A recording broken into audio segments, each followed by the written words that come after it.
What if the most important revolutions do not arrive with sirens or speeches, but in the quiet turning of a question?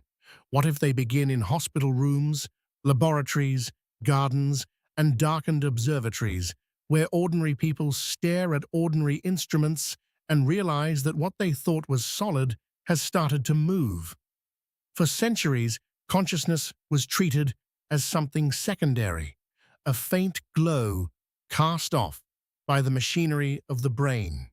It was assumed to be personal, private, and fragile, a brief flicker inside the skull, useful, perhaps even beautiful, but ultimately confined to flesh. And yet the deeper we look, the stranger that certainty becomes. Again and again, science has found itself standing at the edge of experiences it cannot easily file away. Memories that seem to survive where memory should not exist. Biological systems that behave as if awareness is more woven into life than we imagined. Patterns that hint, however cautiously, that the line between observer and world may be less fixed than modern thinking once promised. None of this offers easy answers. It does something more unsettling and perhaps more valuable. It reopens the question. This is not a story about proving ancient fantasies or replacing one dogma with another.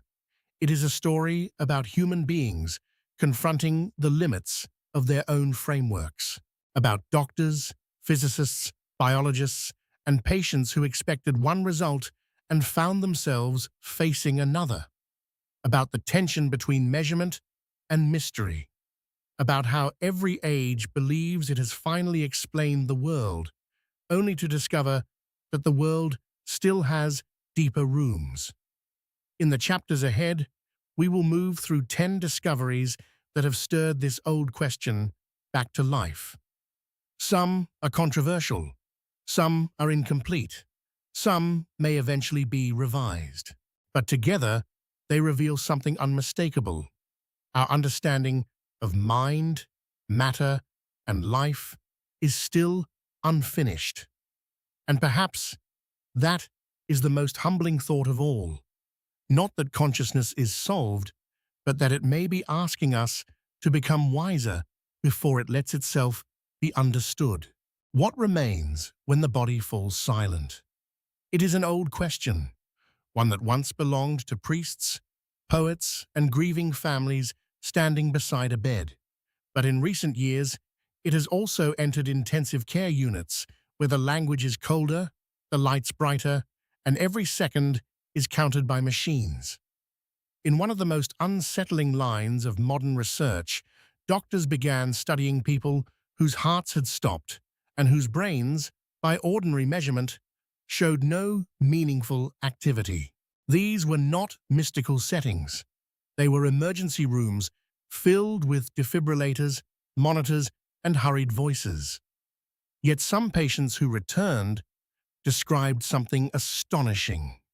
Not darkness, not absence, but awareness. They recalled the choreography of resuscitation, the words spoken over their bodies, the sequence of events unfolding around them, sometimes with a clarity more vivid than ordinary memory.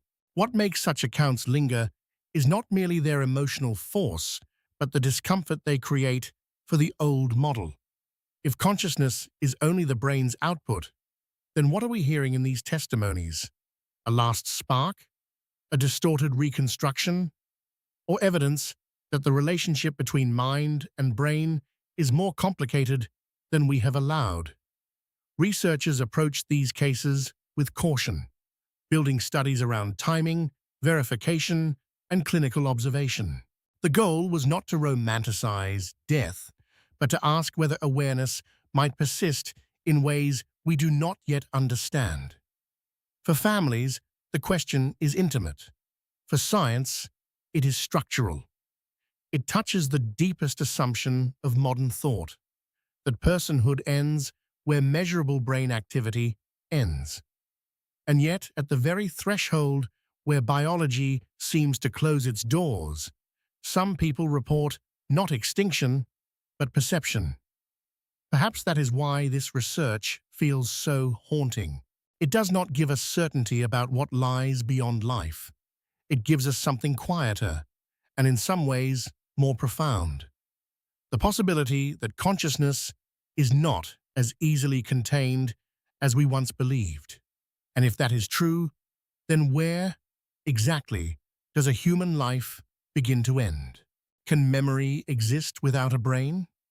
It sounds like the kind of question that belongs in folklore, told beside candlelight or folded into old spiritual traditions. But it has also appeared unexpectedly in the study of the simplest living things. In quiet laboratories, researchers began working with organisms so small and so primitive that calling them intelligent felt almost absurd. Single-celled life, nervous systems reduced to almost nothing, biological forms that seemed built for chemistry, not contemplation.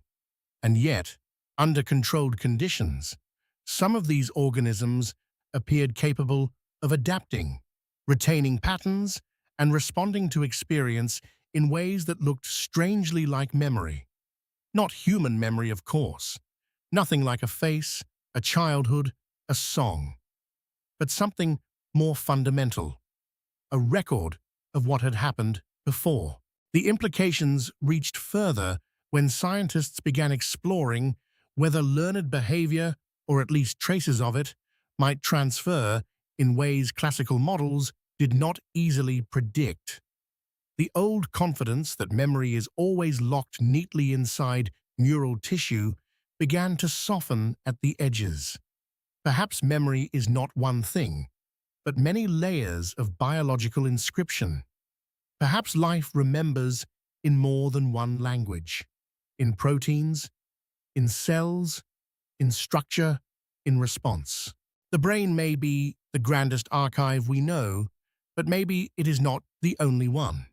This does not mean consciousness floats freely through all matter in some simple, romantic way. It means the story is becoming more textured. The line between reaction and awareness, between storage and experience, may not be as sharp as it once seemed. What we call mind could rest on deeper principles already present in life, long before thought becomes speech. There is something deeply moving in that possibility, that even the humblest forms of life may carry a faint echo of continuity, a way of holding the past just enough to meet the future differently. And if memory begins there, in the smallest negotiations between organism and world, then perhaps consciousness is not an exception in nature, but one of its most patient, unfolding expressions. What if awareness is older than thought itself, older than language, older even than the nervous systems we usually treat as its birthplace? The question feels almost impossible at first, until you step into the green world and begin to notice how much life accomplishes without a brain. A forest can look still from a distance, but beneath that stillness, roots are exchanging chemical signals. Fungi are carrying nutrients across species lines. Leaves are adjusting to threat and opportunity with remarkable precision. Plants do not think as animals think. They do not dream, remember a melody, or look back on childhood. And yet they sense, respond, communicate, and adapt in ways that seem far more dynamic than the old mechanical image ever allowed. Some can detect changes in light before direct exposure. Some alter their chemistry when neighboring plants are under attack. Some appear to distinguish between helpful and harmful contact, as though the world arrives not as a blur, but as a field of meaningful difference. To call this consciousness too quickly would be careless, but to dismiss it as mere passive chemistry now feels just as incomplete. The old hierarchy placed human self-awareness at the summit, and everything beneath it in descending levels of automation. What these discoveries suggest, instead, is a continuum of responsiveness, a layered spectrum in which life does not abruptly wake up at one privileged point, but gradually deepens its relationship to the world. That shift matters because it changes the emotional architecture of nature itself. A tree is still not a person. A vine is not a philosopher. But neither are they lifeless props in a drama written only for human minds. They participate, they register, they endure. In their own slow vocabulary, they answer the world, and perhaps that is the deeper revelation. Not that plants are secretly human, but that life may be more inwardly alive than our categories have permitted us to see. If sensitivity begins long before speech, then maybe consciousness is not a sudden flame struck in one species alone, but a dawn that has been spreading across life from the very beginning. Can the world change when it is being watched? Few ideas in modern science have traveled so far into popular imagination, and few have been so often simplified. Yet beneath the cliches and misused slogans, the original question remains as startling as ever. In the strange interior of quantum physics, researchers discovered that matter does not behave like obedient miniature billiard balls. At the smallest scales, particles appear as probabilities, patterns of possibility spread across a mathematical landscape. They do not settle easily into one fixed state until an interaction occurs. That interaction is often described as observation, though in science the word means something more precise than human attention. It refers to measurement, contact, an event that forces one range of possibilities to become one actual outcome. Still, the symbolism is hard to ignore. The universe, at its foundations, seems less like a machine of solid objects and more like a field of relationships waiting to be resolved. This does not prove that human thought creates reality in any magical sense. Science is more careful than that, but it does challenge the old fantasy of a completely detached observer standing outside the world, merely recording what is already there. At the quantum level, the act of inquiry becomes part of the story. To measure is to participate. To seek an answer is, in some way, to shape the form in which the answer appears. For physicists, this is a technical problem, filled with equations, experiments, and competing interpretations. For the rest of us, it opens a more intimate reflection. We spend our lives imagining that reality is fixed first and noticed second. But what if some truths do not emerge fully until relationship calls them forth? What if the world is not only made of things, but of encounters? That possibility carries a quiet emotional weight. It suggests that consciousness may not stand apart from existence like a spectator in the dark. It may belong to the weave itself, not as an all-powerful force, but as one thread among many. And if reality is shaped through participation at its deepest levels, then perhaps to be conscious is not merely to witness the universe, but to enter into its unfinished becoming. What if the brain is not producing consciousness in the way we assume, but receiving, shaping, or filtering something larger than itself? It is a dangerous question in science, not because it is forbidden, but because it is so easy to abuse. And yet certain discoveries have kept it alive. For generations, the dominant picture seemed straightforward. Damage the brain, and the mind changes. Stimulate one region, and a memory, movement, or emotion appears. The conclusion felt obvious. Consciousness must be made by neural activity in the same way music is made by an instrument. But over time, some researchers began to notice that this analogy, while powerful, might not explain everything. In certain unusual cases, people with surprisingly reduced brain volume or significant structural abnormalities still retained far more cognitive function than expected. Elsewhere, altered states of consciousness sometimes coincided not with more brain activity, but with shifts or reductions in ordinary neural patterns. None of this overturns neuroscience. The brain matters profoundly. Injure it, and experience changes. But the relationship between brain and awareness may be less like simple manufacture and more like transformation.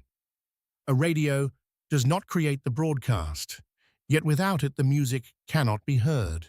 A lens does not invent the landscape, but it shapes what comes into focus. These metaphors are incomplete, perhaps even flawed, yet they speak to a growing sense that the brain may be not merely a generator of mind, but also an organizer of something more elusive.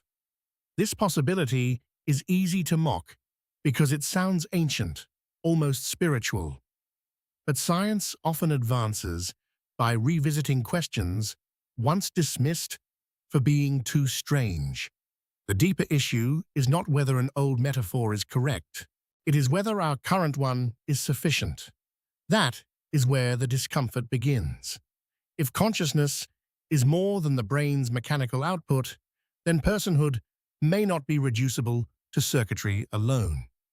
The self would remain embodied, vulnerable, and biological, yet not exhausted by material description.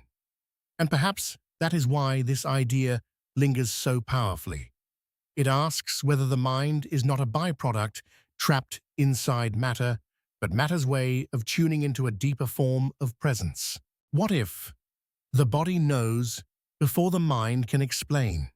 Long before language, long before deliberate thought, there are signals moving through us like weather. A quickening pulse, a tightening in the chest, a sense of unease arriving before any visible threat. For centuries, these moments were treated as instinct, useful perhaps, but secondary to reason. Yet modern research has begun to suggest something more layered, that consciousness may not sit in the head alone, issuing commands downward, but emerge through a constant conversation between brain, body, and world.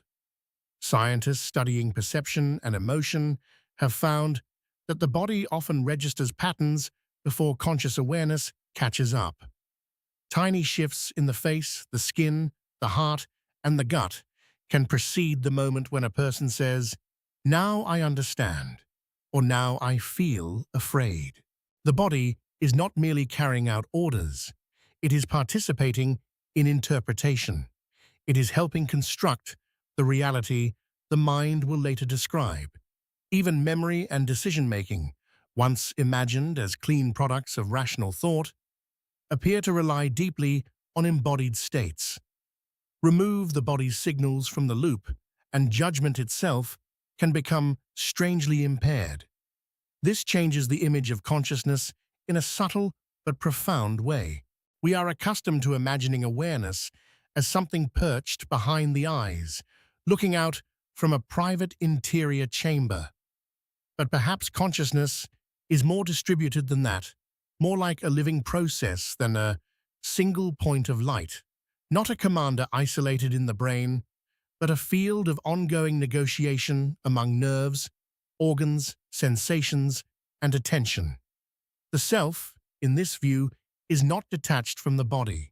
It is braided into it. There is a tenderness in that realization. It means that to be conscious is not simply to think, but to be affected, to be stirred by sound, temperature, hunger, touch, rhythm, and breath. To know the world not only through ideas, but through trembling, warmth, fatigue, and anticipation. And perhaps this is why human experience feels so difficult to reduce to data alone. We do not merely observe life, we feel our way through it. The body remembers, warns, invites, and grieves. It speaks in quiet forms long before thought becomes language. So the question becomes harder and more beautiful. If consciousness is woven through the whole body, then where does the self truly live and where does it begin? What if consciousness does not emerge only from complexity, but from connection. It is one thing to study a single brain, a single body, a single organism. It is another to watch how minds begin to synchronize when they share attention, emotion, and time. Researchers studying social cognition have long observed that people do not merely exchange information, they align. In conversation, heart rates can shift toward similar rhythms. In music, movement, and ritual, groups often fall into patterns of shared timing so precise that individuals seem to dissolve into something larger. Brain imaging has added a new layer to this old human intuition. Under certain conditions, neural activity across different people can begin to echo common structures, especially during deep listening, storytelling, cooperation, and emotional attunement. It is not telepathy. It is not a merging of souls in any mystical sense, but it does suggest that consciousness may be far more relational than the modern world has liked to admit. We tend to picture the self as sealed off, an island of thought, looking out at other islands. Yet much of what we are depends on resonance. Infants become selves through gaze, touch, and response. Adults regulate emotion through companionship more than they realize. Loneliness changes perception. Collective fear spreads like weather. So does hope. Our inner life, which feels private and sovereign, is constantly being shaped by other nervous systems around us. This matters because it challenges the assumption that consciousness is only an individual possession. Perhaps awareness is always partly co-created, not invented by the crowd, but refined within relationship. The mind becomes itself through contact. Meaning grows in the space between people. Even memory is often communal, carried in stories retold until they become part of who we are. There is something both humbling and consoling in that thought. It means we are never entirely solitary, even inside our own experience. We are tuned by voices, by presence, by shared silence. We become more fully human in response to one another. And perhaps that is one of the quietest discoveries of all. Consciousness may not only be about what happens inside us, but about what becomes possible between us. If awareness can deepen through connection, then maybe the self is not a fortress after all.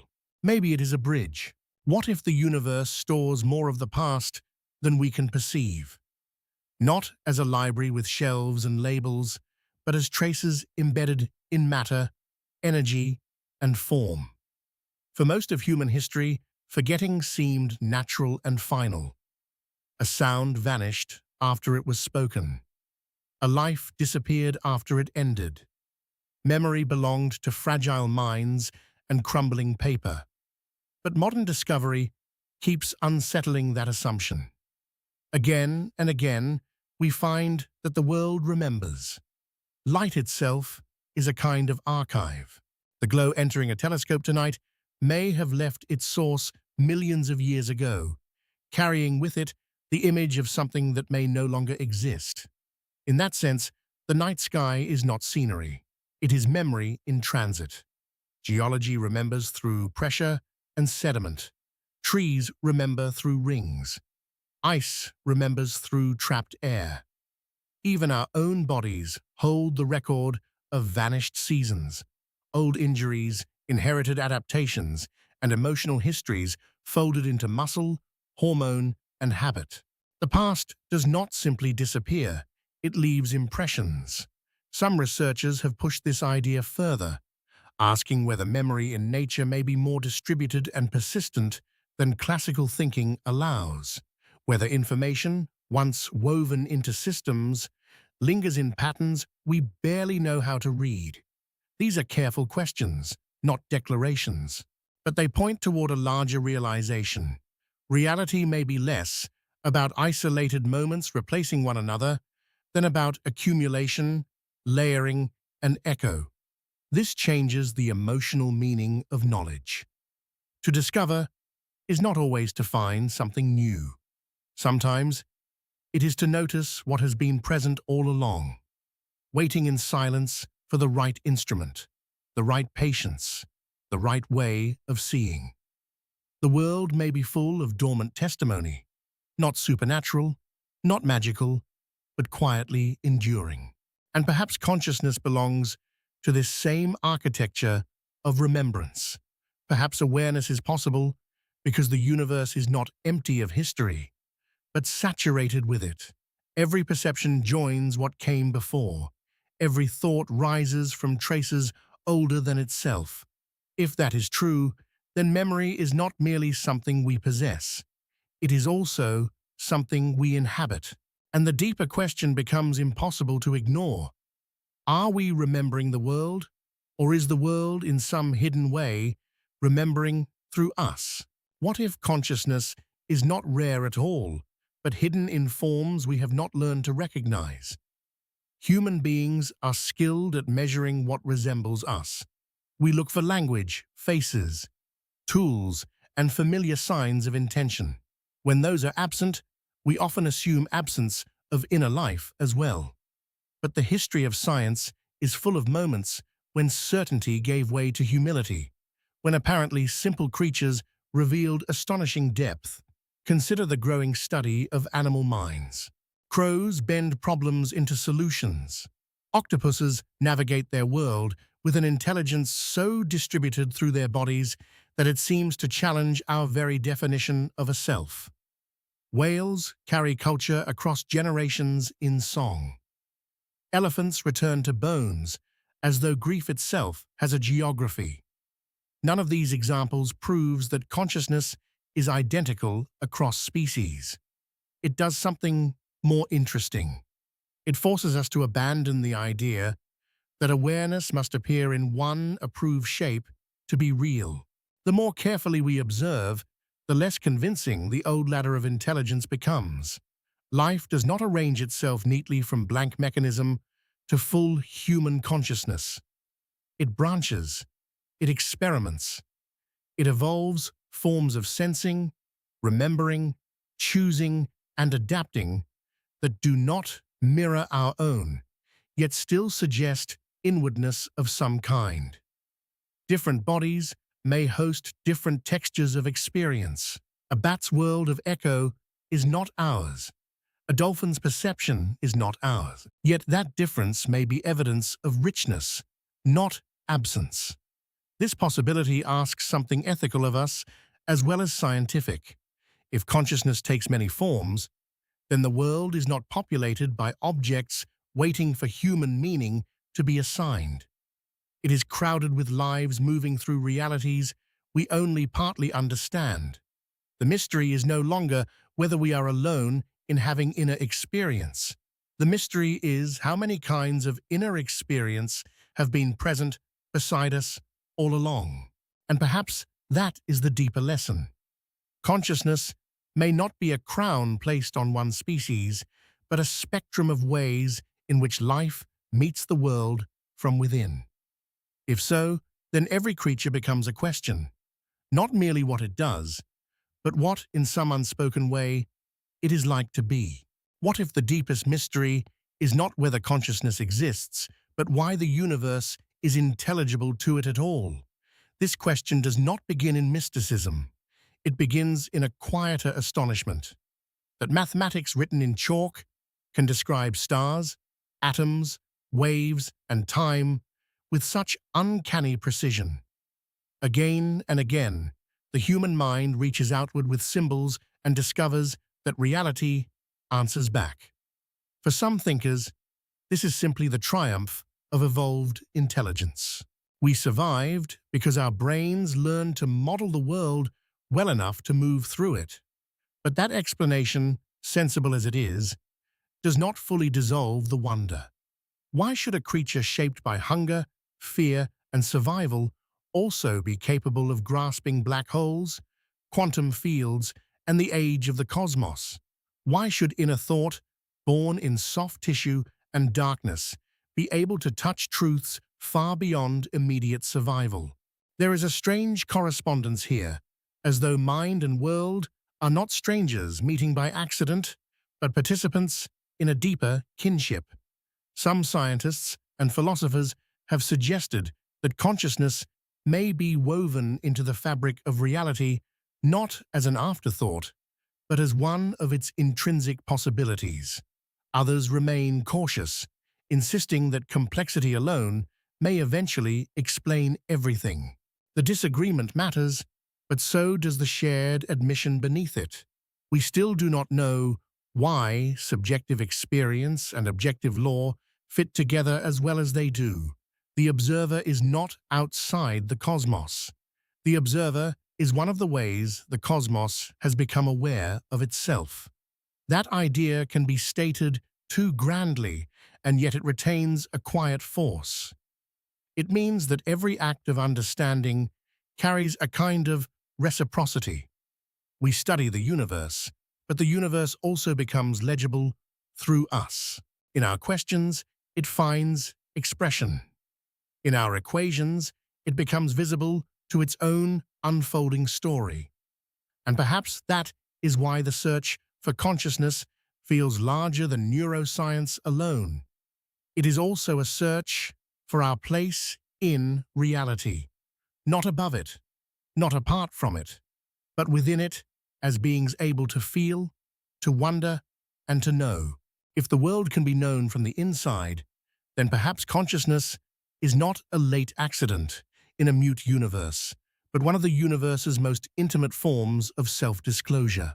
What if the final boundary is not death, distance, or matter, but the limits of the questions we know how to ask? Human beings often imagine discovery as conquest, as though truth were a fortress to be taken by force. But many of the most meaningful discoveries arrive differently. They come when certainty loosens, when old categories fail, when we admit that our instruments are not the same thing as reality itself. Across the last century, study after study has pressed against the edge of this humility. Consciousness cannot be held in the hand like a stone. It cannot be weighed in the simple sense, nor pointed to in the brain as one points to a switch on a wall. We can map correlates. We can observe rhythms, injuries, chemical shifts, and networks of astonishing complexity. But the fact of experience itself, the felt presence of being, still exceeds our diagrams. Why there is something it is like to be alive remains one of the most persistent questions in science and philosophy alike. This is where the conversation becomes less about proof and more about posture. Some discoveries hint that awareness may endure at the margins of death. Others suggest that memory, sensitivity, and responsiveness run deeper through life than we expected. Still others imply that relation, observation, and embodiment are not side notes to consciousness, but its very texture. None of these threads alone settles the matter. Yet together they ask us to replace arrogance with attentiveness. They invite us to see mystery not as a failure of reason, but as the condition that keeps reason honest. There is something profoundly human in that. We are meaning-making creatures, but also creatures of incompleteness. We inherit a world we did not design, and must learn it piece by piece, often through error, revision, and wonder. Consciousness may be the sharpest example of this tension. It is the one thing closest to us, and still the one thing we struggle most to explain. So perhaps the deeper lesson is not that consciousness is everything in a simplistic sense. It is that everything we know passes through it. Every theory, every memory, every telescope image, every act of love or grief arrives inside awareness before it becomes knowledge. And if consciousness is the medium through which the universe becomes meaningful, then the greatest discovery may still lie ahead. Not merely what the world is made of, but what it means that it can be experienced at all? What if every discovery about consciousness is also a discovery about humility? By the time we reach the edge of this story, the pattern becomes difficult to ignore.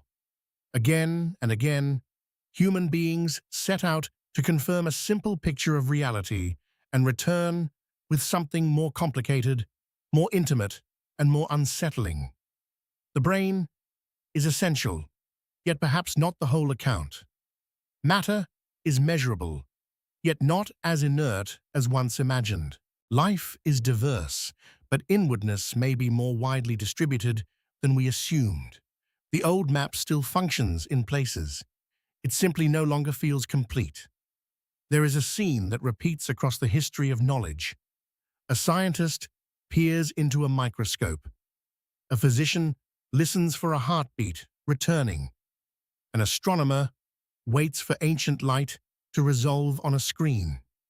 At first, the work seems technical, procedural, almost dry. But beneath it is something older and more human. The desire to know whether we are looking at a world that is fundamentally dead or one that has always contained the possibility of experience. Not answers in the sentimental sense, but clues, small openings through which a larger pattern begins to breathe. If these discoveries share a single lesson, it may be that consciousness is not best understood as a possession. It is not a trophy held by one species, nor a switch flipped on inside a single organ.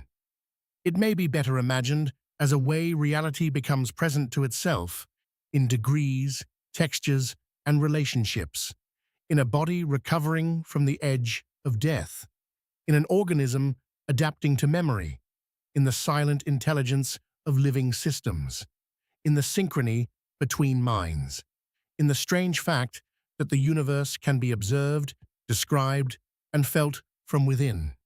That does not solve the mystery. It deepens it. But perhaps depth is not the enemy of understanding. Perhaps it is the beginning of a wiser one. We have spent centuries trying to reduce consciousness to something manageable, something we can file away beside the other solved mechanisms of nature. Yet consciousness keeps resisting reduction because it is the condition of every reduction we attempt. The light by which we examine everything else cannot be so easily turned into an object among objects. And so we arrive not at certainty, but at a threshold, a place where the world appears less mechanical and more participatory, less closed and more inwardly alive. The question is no longer only whether consciousness matters. The question is whether matter, life, memory, and meaning have been intertwined from the beginning in ways we are only now beginning to recognize. And if that is true, then what other dimensions of reality have been waiting patiently for us to grow subtle enough to see them? In the end, perhaps the most remarkable discovery is not any single study, theory, or anomaly. It is the quiet realization that consciousness has never been a side note in the human story. It is the stage on which every story appears. Before we build instruments, before we name particles, before we write history or grieve the dead, there is the simple, mysterious fact of experience. The world arrives, and somehow it is felt. That truth can be easy to overlook because it is so immediate. We live inside awareness the way fish live in water, rarely noticing the medium itself until something disturbs it. Yet every path we have followed in this journey returns us there, to the patient who reported perception at the threshold of death, to the organism that seemed to retain memory without anything like a human brain, to the plant that senses and adjusts, to the body that knows before thought speaks, to the animal whose inner life presses against the edges of our definitions, to the physicist confronting a universe in which observation cannot be neatly separated from event. Each chapter has offered not a final answer, but a deepening of perspective. Together they suggest that consciousness may not be an accidental ornament on reality, but one of the ways reality becomes vivid, relational, and known. And still, caution matters. Wonder is not a license for fantasy. Some claims will fade. Some interpretations will be corrected. Science will continue doing what it does best: testing, refining, discarding, beginning again. But skepticism, at its best, is not the enemy of mystery. It is the discipline that keeps mystery from becoming illusion. The goal is not to believe everything. It is to remain honest enough to follow the evidence even when it leads beyond old assumptions. Maybe that is the most human response to the unknown. Not fear, not certainty, but reverence joined to inquiry.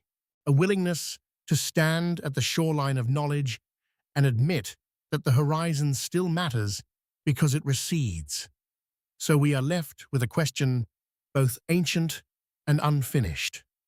Is consciousness merely a brief byproduct of matter arranged in a certain way? Or is it one of the deepest signatures of existence itself, appearing wherever the universe becomes capable of inwardness, memory, relation, and wonder? We do not yet know, but perhaps the future of this question will not depend only on better machines or sharper theories. Perhaps it will also depend on the maturity with which we ask it.